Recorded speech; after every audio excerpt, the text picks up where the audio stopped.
उच्चारण करेंगे। ओम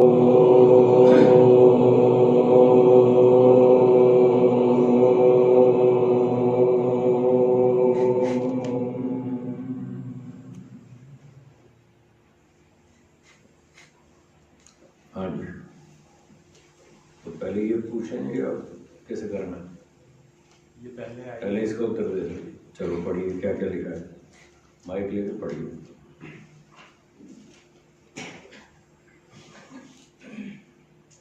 स्वामी जी नमस्ते। पहला प्रश्न, दिशा काल अनादि है कि नहीं? दूसरा, ईश्वर और जीव के अलावा क्या कोई वस्तु निराकार है? पहला क्या है? पहला है दिशा काल अनादि है कि नहीं? ठीक, उत्तर है दिशा काल भी अनादि है। अगला प्रश्न, ईश्वर और जीव के अलावा क्या कोई वस्तु निराकार है और कितने? हाँ, तीन चीजें और भी निराकार हैं। ईश्वर और जीव के अतिरिक्त तीन वस्तुएं, दिशा, काल और आकाश, ये भी निराकार हैं। हो गया? चलिए और आगे। संसार की सबसे महंगी वस्तु और सबसे सस्ती वस्तु क्या है? किनका प्रश्न है? नाम नहीं लिखा है। फिर कोई बात नहीं, बैठे तो होंगे। अच्छा, आपका। आप कुछ खरीदना चाहते हैं? महंगी पूछ रहे हैं, सस्ती पूछ रहे हैं, खरीदना चाहते हैं क्या?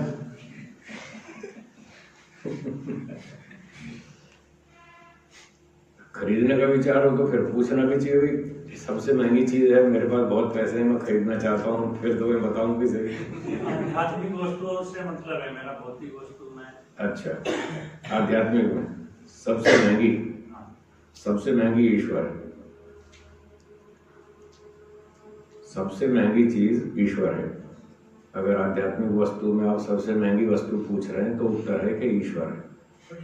ईश्वर को समझने के लिए, प्राप्त करने के लिए जो तपस्या करनी पड़ती है वो सबसे अधिक है, इसलिए वो सबसे महंगा है। पैसे से तो खरीद नहीं सकते, वो तो विद्या और आचरण से ही खरीद सकते हैं, तो वो सबसे कठिन है उसको प्राप्त करना, इसलिए वो सबसे महंगा है।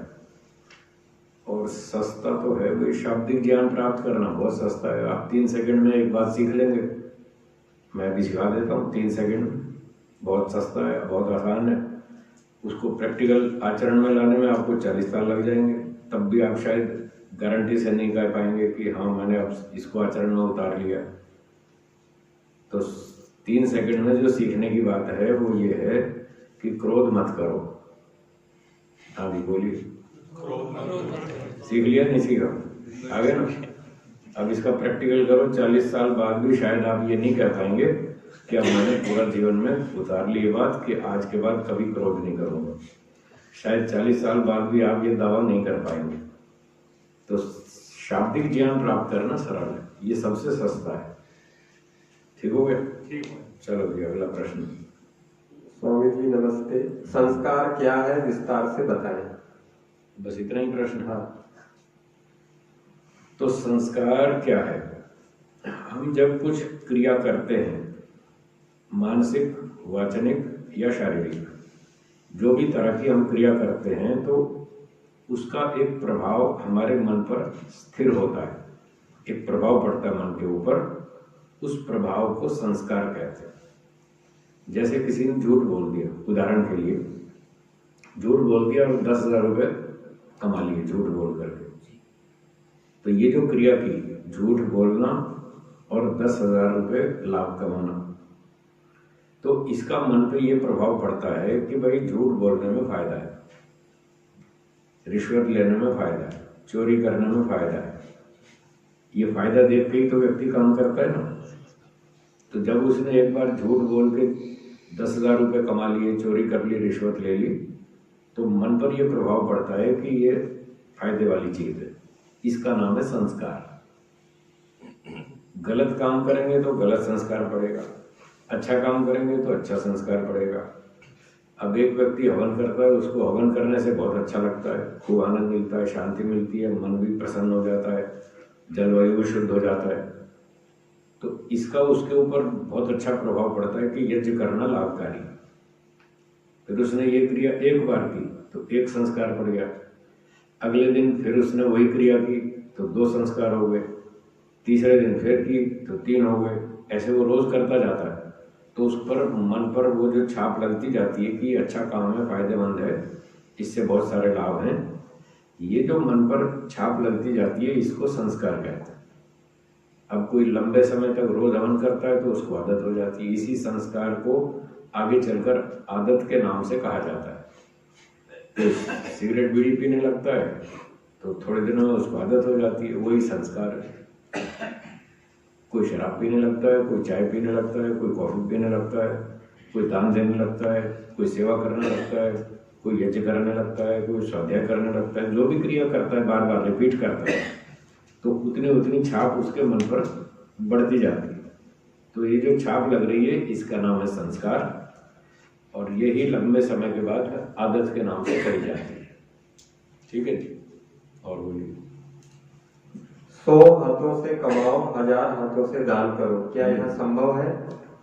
ये तो वाक्य का अर्थ ही गलत है, ना ऐसा संभव है। इस मंत्र का अर्थ है, वो देखिए सामने लिखा है, दीवार पर लिखा है, शतहस्त समाहर सहस्र हस्त संकीर्ण। 100 हाथों से कमाओ, 1000 हाथों तक दान करो। इसका अर्थ है 1000 हाथ तक दान करो। 100 हाथ से कैसे कमाएंगे? एक सेठ ने एक फैक्ट्री लगा ली, उसमें 50 मजदूर रख लिए। एक मजदूर के कितने हाथ और 50 के हो गए ना 100 हाथ। 100 हाथ से कमाओ, फैक्ट्री लगाओ, 50 मजदूर रखो, 100 हाथ से कमा लिया। अब उसने कमा लिए, कितने कमा लिए? 10 लाख रुपए कमा लिए, प्रॉफिट, नेट प्रॉफिट 10 लाख रुपए कमा लिए। अब 10 लाख में से उसने 20 उसका 20% कितना हुआ?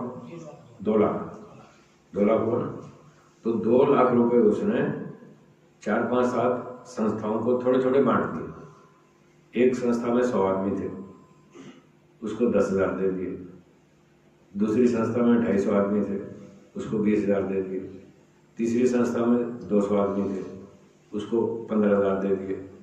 तो ऐसे उसने 7-8 संस्थाओं को 10,000, 20,000, 15,000, 25,000 दान बांट दिया।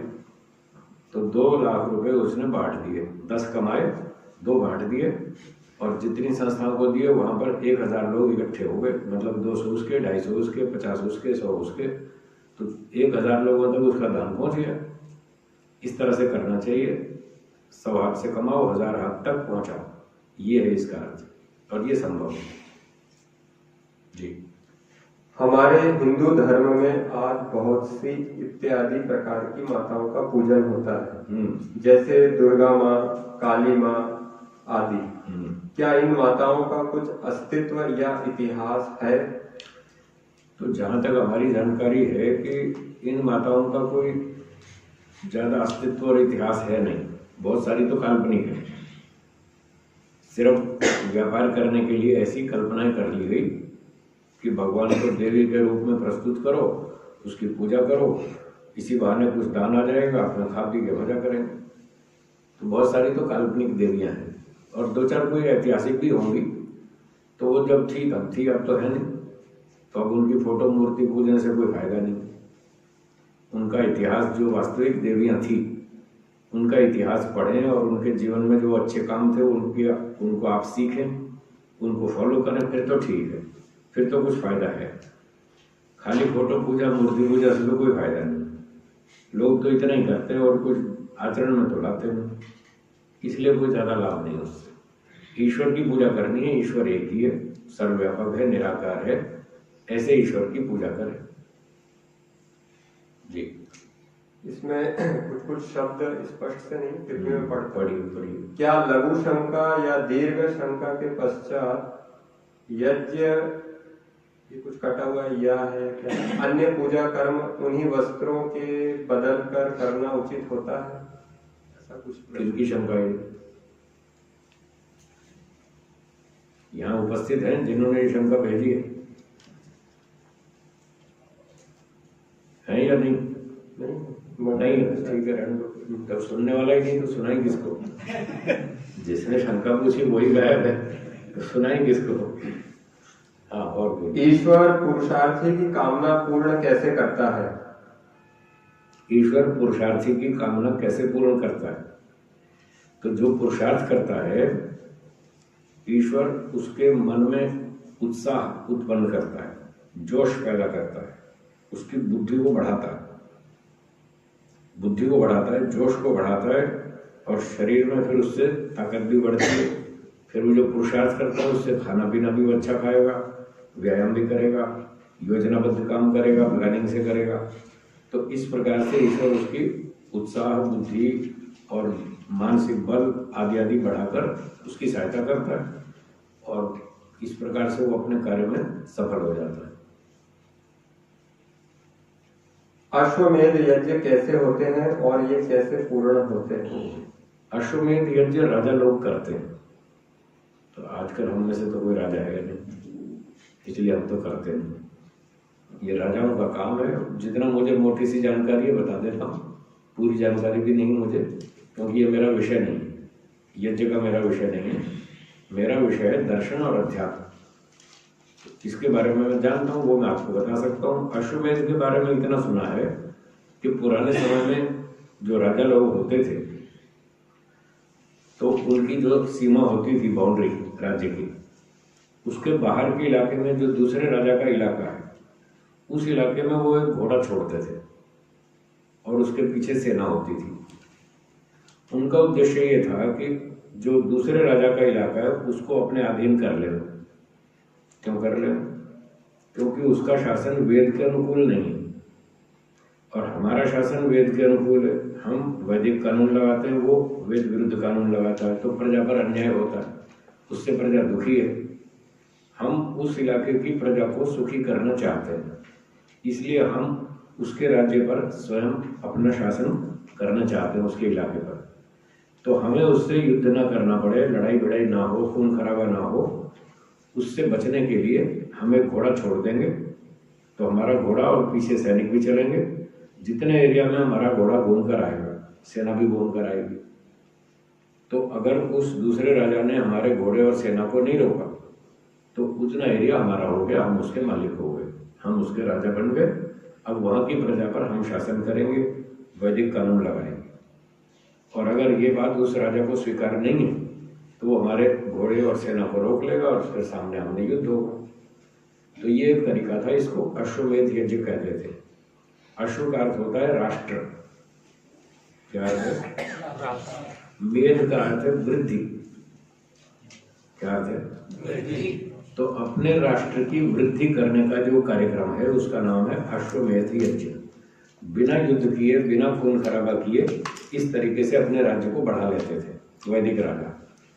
और अगर उसने युद्ध नहीं किया तो बस ठीक है, फिर उतना इलाका हमारा, फिर हम उस पर अपने कानून चलाएंगे वैदिक। ये था अश्वमेध। और साथ में हवन भी करते थे और ये घोड़ा भी बेचते थे। ऐसे दोनों काम होते थे, उसको अश्वमेध यज्ञ कहते हैं जी। ईश्वर ने सृष्टि की रचना करते वक्त 4 ऋषियों को 4 वेद अनुभूति करवाए। 4 भारत में ही क्यों? संसार तो बहुत बड़ा है। तो आपके विचार से कितने होने चाहिए? 6, 7, 8, 10 कितने? बोलिए, जिसका प्रश्न वो उत्तर दे। हाँ बोलिए, कितने होने चाहिए? मेरा ये कहना है कि भारत में ही ऋषि मिले, पूरे संसार में सब जगह वेद प्रकट नहीं किए। अनुभूति आप अपना पक्ष बताइए। भारत में तो ईश्वर ने किए, तो वो तो आपको ठीक नहीं लग रहा। ठीक नहीं, तो कहाँ करना चाहिए? भारत में क्यों हुआ? तो कहाँ करना चाहिए? आप अपना भी तो विचार रखो ना। संसार के अन्य भागों में। कहाँ? उसका नाम बताइए। अमेरिका में क्यों, भारत में क्यों नहीं? इसका उत्तर दीजिए। आप कहते भारत में क्यों, मैं कहता हूँ अमेरिका में क्यों। क्यों का उत्तर तो आपके ऊपर भी उतना ही लागू होगा जितना आप मेरे पर लागू कर रहे हैं। तो कहीं तो करेगा।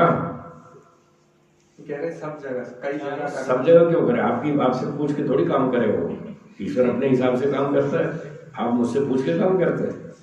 तो फिर आपसे पूछ के क्यों करेगा ईश्वर? आप अपने काम में स्वतंत्र है, ईश्वर अपने काम में स्वतंत्र है। उसको जो ठीक लगता है वो करता है, आपको जो ठीक लगता है आप करते हैं, मुझे जो ठीक लगता है मैं करता हूँ। ईश्वर को जो ठीक लगता है वो करता है। आप कहते भारत में क्यों, मैं कहता हूँ अमेरिका में क्यों, यूरोप में क्यों, जापान में क्यों, चाइना में क्यों, भाई कहीं तो करना ही है ना। तो जो घटनाएं ऐसी होती हैं जिसमें ऑप्शन होते हैं उसमें कर्म करने वाला स्वतंत्र होता है। इसके पीछे एक न्याय लागू होता है जिसको बोलते हैं अशोक वाटिका न्याय। क्या बोलते हैं? अशोक वाटिका। रावण सीता जी का हरण करके ले गया जंगल से, कहाँ ले गया? लंका में। लंका में उसने कहाँ पर रखा? अशोक वाटिका में। तो किसी ने पूछा जी अशोक वाटिका में क्यों रखा? तो बताओ भाई कहाँ रखना चाहिए, आप बताओ कहाँ रखना चाहिए। वो कहेगा महल में क्यों नहीं रखा, वाटिका में क्यों रखा। अच्छा वो रावण अगर महल में रख देता तो आप पूछते महल में क्यों रखा, पर पहाड़ी में क्यों नहीं रखा। फिर पहाड़ी में रखते तो आप पूछते पहाड़ी में क्यों रखा, वाटिका में क्यों नहीं रखा। भाई कहीं तो रखेगा ना, एक जगह तो कहीं तो रखेगा। उसको राजा को रावण को जहाँ ठीक लगा वहां रख दिया, बस बात खत्म। इसमें क्यों का क्या मतलब है। आप बाजार में गए, आपने जलेबी खाई, एक ने पकोड़े खाए, तो हम पूछेगा आपने जलेबी क्यों खाई, उससे पूछेगा पकोड़े क्यों खाए। अरे भाई हमारी मर्जी है, जो ठीक लगता है खा लेते हैं, इसमें क्यों का क्या मतलब है। तो इसलिए ईश्वर ने जैसा उचित समझा वैसा किया। भारत सबसे अच्छी जगह थी मनुष्यों के रहने लायक। यहाँ पर स्थान अच्छा, पानी अच्छा, खाना अच्छा, सब कुछ अच्छा, वृक्ष वनस्पति सब बढ़िया, टेम्परेचर अनुकूल, सब तरह की ऋतुएं। तो ये सारे मुख्य कारण थे जिसकी वजह से भारत में ये सब चीजें पैदा की। धीरे धीरे फिर लोग फैलते गए और विस्तार होता गया, नए नए राज्यों पर द्वीप महाद्वीप और ये सब चलते गए, नए नए देश बनाते गए, वो तो बात की बात है। पर ये इलाका सबसे अच्छा था रहने के लिए, इसलिए भारत ने दिया। अब 4 ऋषि क्यों छाटे, तो एक ने कहा जी 4 क्यों छाटे, मैंने कहा आप बताओ कितने, 6। तो 6 होंगे तो फिर सामने वाला पूछेगा 6 क्यों बनाए, आप 7 कहोगे तो 7 क्यों बनाए। क्यों का यहाँ कोई प्रश्न नहीं है। काम करने वाला स्वतंत्र है, उसको जितना जैसा काम करना उचित लगता है वो उतना करता है। जैसे आप भी करते हैं, मैं भी करता हूँ, वो भी करता है। तो इसलिए 4 उचित थे, 4 ऋषि बनाए। 4 वेद का ज्ञान देना उचित था, उसने 4 बनाए, 4 वेद बनाए, 4 ऋषि बनाए। भारत का इलाका अच्छा था, इस इलाके में दिया, ठीक हो गया। चलिए, मानवेतर योनियों में भी मन व बुद्धि किसी न किसी मात्रा में होती है या नहीं? होती है। मानवीय गाय घोड़े पशु पक्षी में भी मन होता है, बुद्धि होती है, थोड़ी सीमित होती है, वो बहुत उतना ही काम करते हैं, उससे ज्यादा नहीं। मानवीय आत्मा का अभिप्राय क्या अन्य आत्माओं से श्रेष्ठता का द्योतक है, कुछ सुपीरियरिटी है? आत्मा के स्वरूप में कोई अंतर नहीं है। सूअर की आत्मा और मनुष्य की आत्मा 100% एक जैसी है। अन्य चीजों में अंतर है, आत्मा में अंतर नहीं है। उसकी बुद्धि में अंतर है, शरीर में अंतर है, सुविधाओं में अंतर है, ऊहा में अंतर है, कर्मों में अंतर है, और चीजों में अंतर है। आत्मा सेम 100% वैसी, क्योंकि यही आत्मा जो आज मनुष्य शरीर में है, जब यहाँ पर वो इन साधनों का दुरुपयोग करती है, मिसयूज करती है, पाप कर्म करती है, तो ईश्वर उसी आत्मा को सूअर के शरीर में डालता है अगले जन्म में, कुत्ते के शरीर में, सांप के शरीर में, बिच्छू के शरीर में। तो आत्मा तो वही है जो वहां गई, पिछले जन्म में वो मनुष्य शरीर में थी, आज सूअर, कुत्ते, गधे, सांप, बिच्छू, हाथी और मछली के शरीर में चली गई। कल वहां दंड पूरा हो जाएगा, लौट के फिर वो मनुष्य में आ जाएगी। इसलिए आत्माएं तो सारी एक सी हैं, उसमें कोई फर्क नहीं। उनके कर्म अलग अलग हैं, उन कर्मों की वजह से ईश्वर उनको अलग अलग शरीर देता है, वो उनका कर्म फल है। ये बात। और पुखराज पहनने को कहा जाता है, प्रश्न चिन्ह। पुखराज पहनने को कहा जाता है, तो हम तो पहनते नहीं ना, हम किसी को कहते हैं भाई पुखराज पहनो, इससे कोई फायदा नहीं है। ना कोई शनि की अंगूठी, ना मंगल की, ना राहु की, ना केतु की, ये सब ड्रामा है, नाटक है, इससे कुछ नहीं होता। हमने कोई अंगूठी आज तक पहनी नहीं, कोई पन्ना, कोई हीरा, कोई पुखराज, कुछ नहीं पहना, और हमारा धंधा खूब चलता है, बढ़िया चलता है। 365 दिन हमारा धंधा चलता है, हमें कोई कमी नहीं। ये सब व्यर्थ की बातें, बहकाने की बातें, पुखराज पहनो जी। फलित ज्योतिष क्यों सत्य नहीं है, वो तो अंक शास्त्र है। फलित ज्योतिष अंक शास्त्र बिल्कुल नहीं। अंक शास्त्र तो गणित है, अंक गणित, बीज गणित, रेखा गणित, ये ठीक है, मैथमेटिक्स ये तो सही है, हम भी स्वीकार करते हैं। फलित ज्योतिष तो ये है कि आपके राहु, शनि के चौथे घर में राहु बैठा है और मंगल के 5वें घर में केतु बैठा है, वो तुम्हारा धंधा बिगाड़ेगा, ये है फलित। तो राहु केतु कुछ है ही नहीं जो क्या बिगाड़ेगा हमारा। राहु केतु नाम की कोई चीज दुनिया में नहीं, कोई ग्रह नहीं है। जैसे पृथ्वी है, मंगल है, शनि है, इस प्रकार का राहु केतु नाम का कोई ग्रह नहीं। ये खामखा मूर्ख बनाते लोग। पृथ्वी एक ग्रह है जिस पर हम रहते हैं, और 9 ग्रहों को आप गिनती कर लो, उसमें पृथ्वी का नाम ही गायब है। जिसका सबसे अधिक प्रभाव पड़ता है हम पर, उसका तो नाम ही गायब है। और राहु केतु नाम का कोई ग्रह नहीं है, उससे ये सबसे अधिक डराते हैं, राहु और केतु से। 3 गलती। चौथी गलती, सूर्य जो है वो ग्रह नहीं है, वो नक्षत्र है, उसको ये ग्रह नाम से बता रहा है, ये चौथी गलती। और 5वीं, चंद्रमा जो है वो उपग्रह है, उसको ये ग्रह बता रहा है। अब इनको 9 ग्रहों की गिनती करनी नहीं आती है, क्या आपको सिखाएंगे? जो 9 में से 5 गलती करे वो पास हुआ या फेल? इसलिए खाली ज्योतिष फेल, बेकार है, इसके चक्कर में ना पड़े। अगर आप अपना भविष्य अच्छा बनाना चाहते हैं तो उसके लिए 3 बात बता देता हूं, शायद कल इन्होंने बताई भी हो भूमिका में। जो व्यक्ति अपना भविष्य अच्छा बनाना चाहता है उसको जीवन में 3 चीजें धारण करनी होगी, वो सफल हो जाएगा। पहली चीज है ईमानदारी। बोलिए। जो भी काम हो पूरी ईमानदारी से करें। अगर आप जीवन में सफल होना चाहते हैं किसी भी फील्ड में, सबसे पहले ईमानदारी चाहिए। दूसरी बात है बुद्धिमत्ता।